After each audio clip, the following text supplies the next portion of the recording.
Hey guys, welcome to study IQ. और इस video में हम बात करने वाले हैं चाबहार पोर्ट के बारे में। रीसेंट डेवलपमेंट्स क्या है, क्या चाबहार पोर्ट इंडिया के हाथ से निकल गया, बहुत कुछ आपको जानने को मिलेगा in very simple language. So a lot to know, a lot to discuss as always. But before we begin, go to Google Play Store, download the study IQ education app और यहाँ पे आप परचेज कर सकते हैं हमारा flagship UPSC course, जिसके लिए ईएमआई ऑप्शन भी अवेलेबल है। And don't forget to subscribe to our channel and press the bell icon notification button. तो आज के समय जो न्यूज़ चल रही है रिगार्डिंग चाबहार, ये शुरू हुई थी द हिंदू से। द हिंदू ने एक रिपोर्ट पब्लिश करी एक आर्टिकल में और वहाँ पर यह कहा कि ईरान की सरकार ने डिसाइड किया है कि इंडिया को ये ड्रॉप कर देंगे एक रेलवे प्रोजेक्ट से जो जोड़ता है चाबहार पोर्ट को जादेन से। द हिंदू ने कहा कि ईरान की सरकार बहुत ज़्यादा वेट करके थक गई थी, उनके पास खुद कुछ फंड बचे हुए थे, तो इन्होंने सोचा कि ईरान का जो नेशनल डेवलपमेंट फंड है वहाँ से ये फंड यूज़ करके इस रेलवे लाइन को ये बनाएंगे। इंडिया की ये वेट अब नहीं करेंगे। अब यहाँ पे मैं आपको बता दूँ कि हम किस प्रोजेक्ट की बात कर रहे हैं। ये आप देखोगे, ये है इंडिया, ये पाकिस्तान और ये है ईरान, और यहाँ पर है Chabahar port gulf of Oman के करीब। नाउ जो चाबहार पोर्ट है उसको डेवलप इंडिया ने किया है। वो जो इंडिया की इन्वेस्टमेंट है वो बरकरार है, उस इन्वेस्टमेंट को कुछ नहीं हुआ। एक्चुअली क्या है कि इंडिया ने इस पोर्ट डील के साथ साथ कुछ और कमिटमेंट्स भी करी थी कि जैसे कि हम यहाँ पर एक रेलवे लाइन बनाएंगे जिससे जादेन को हम कनेक्ट कर पाए। यहाँ पे आप देखोगे ये है जादेन और ये है चाबहार, इसको हम कनेक्ट कर पाएँ और बाद में ये जो रेलवे लाइन है इसको हम एक्सटेंड करेंगे टू अफगानिस्तान, ताकि इंडिया से अगर कोई भी शिपमेंट आती है ये बहुत ही जल्दी अफगानिस्तान तक पहुँच जाए। नाउ देखो, जो जादेन का रेलवे प्रोजेक्ट है इसके भी दो इंपॉर्टेंट कंपोनेंट है। एक कंपोनेंट तो ये है कि यहाँ पर जो ज़मीन है ये तैयार करनी है, ग्राउंड वर्क तैयार करना है।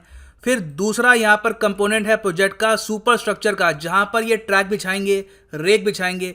तो जो सेकेंड काम था ये था इंडिया का। अब इंडिया ये काम प्रॉपरली आगे इसलिए नहीं बढ़ा पा रहा क्योंकि यूएस के सैंक्शंस की वजह से बहुत सारे जो कंपोनेंट्स इंडिया को चाहिए यहाँ पर रेलवे कंस्ट्रक्ट करने के लिए, वो हम यहाँ पर ईरान में इंपोर्ट कर नहीं पा रहे। तो इसकी वजह से ये जो पूरा प्रोजेक्ट है रुका हुआ था।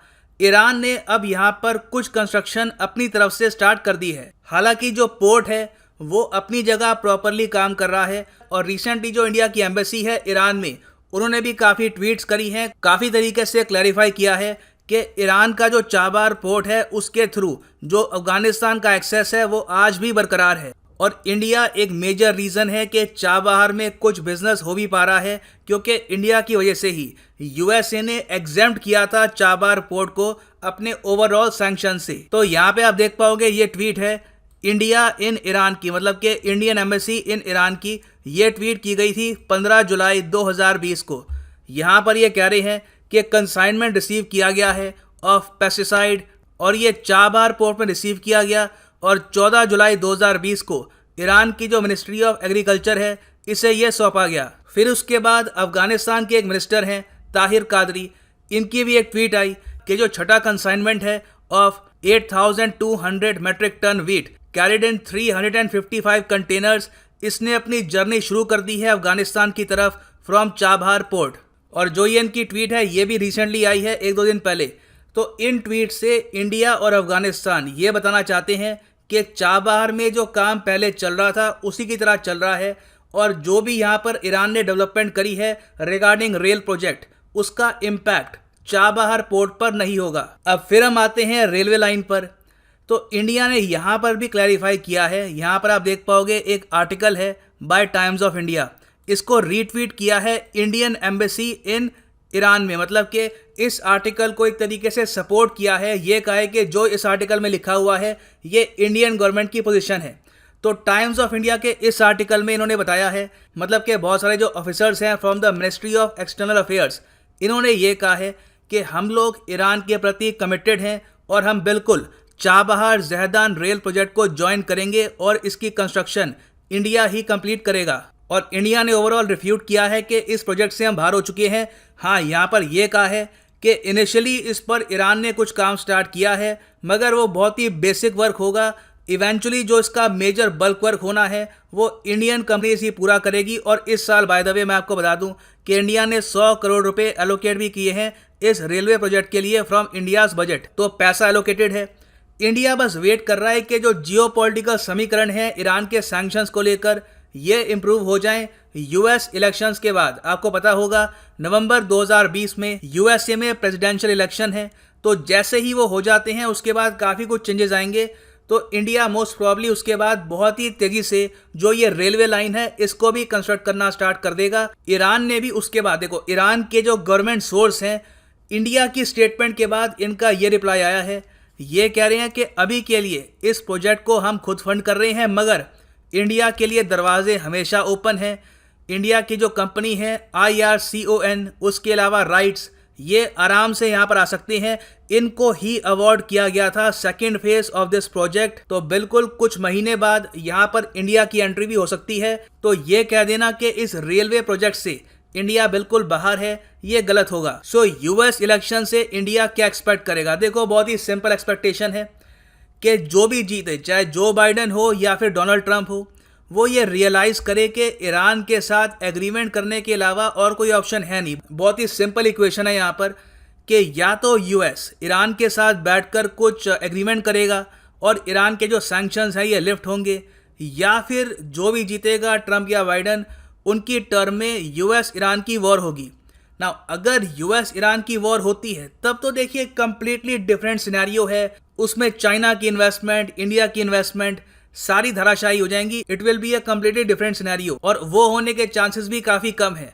ज़रा चांसेस यही हैं कि इलेक्शन के बाद यहाँ पर एक प्रॉपर सोल्यूशन निकाला जाएगा ईरान की प्रॉब्लम का। और ईरान की तरफ से भी अभी तक कोई सरकारी स्टेटमेंट ऐसी आई नहीं है कि हमने इंडिया को ड्रॉप कर दिया वगैरह। वो भी ये कह रहे हैं कि इंडिया के लिए दरवाजे खुले हैं, इंडिया ज्वाइन करना चाहे यहाँ पर कंस्ट्रक्शन कभी भी ज्वाइन कर सकता है। और साथ ही साथ इन्होंने ये भी कहा है कि इंडिया हमारे लिए एक बहुत ही वैल्यूएबल पार्टनर है इन द रीजन, हमारे रिलेशन की कोई सीमा नहीं है। तो ईरान का जो पर्सपेक्टिव है वो भी काफ़ी क्लियर है।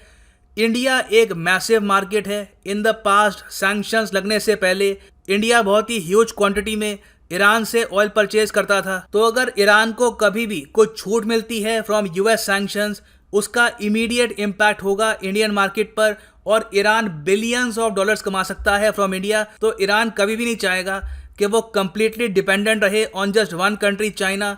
वो ऑब्वियसली चाहेंगे कि इंडिया जो एक ह्यूज मार्केट अपने आप में है, उनके साथ भी उनके रिलेशंस बने रहें। अब फाइनल क्वेश्चन इंडिया के सामने ये आता है कि जब यूएस ने बहुत सी कंट्रीज को, जैसे कि south Korea, Japan, Australia, various countries को ये कहा कि आप ईरान से ऑयल परचेज करना बंद कर दो, नहीं तो हम आप पर सैंक्शंस लगा देंगे, क्या उस वक्त इंडिया ने सही निर्णय लिया ईरान से ऑयल ना परचेज करके? क्योंकि अगर इंडिया ने ईरान से ऑयल परचेज करना बंद किया है तो इंडिया को प्रॉपर यहाँ पर एग्जाम्शन मांगनी चाहिए थी for the complete Chabahar project, जहाँ पर बंदरगाह भी शामिल है और उससे कनेक्टेड जो रेल लिंक है वो भी शामिल होना चाहिए था। इस पूरी डील में मैं कहूँगा यूएस को ज़रा बेनिफिट हुआ है कंपेयर टू इंडिया।